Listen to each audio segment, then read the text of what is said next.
papaya, ang daing na bangos, at ang ating bunog o biya na pangat. At yun nga mga kumarites, nagtata tayo ng paminta, naghiwa tayo ng bawang, sibuyas, luya, at syempre, lagyan din natin siya ng asin, at bago natin ilagay ang biya.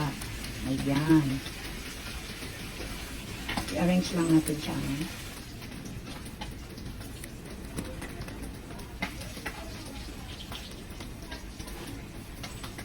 Sarap niya, diba? Sarap. Bunog sa amin ito. Ganito malaki na isbiya. Ito nga, no, lagyan na natin siya ng suka, mga kumarites. Purong suka lang yan. At tayong ilalagay. And then, lagyan ulit natin siya ng asin.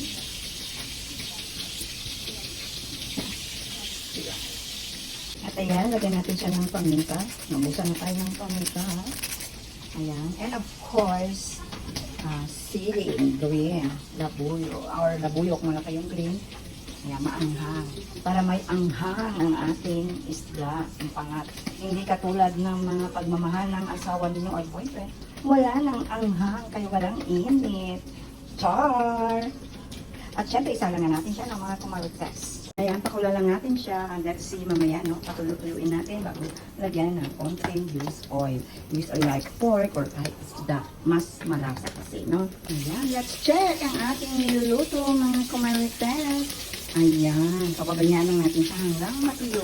Let's check. So, let's check mga kumarites. Ayan, pwede na natin siyang papayin. Yummy na naman. So, this is it mga kumarites. Ang ating binataang papaya, ang ating daing na bangos, at ang ating bunog o biya na pangat. O, so, ano pang hinihintay nyo mga kumarites? Tayo nang kumain. Samahan nyo kami at saluhan. Bon appetit!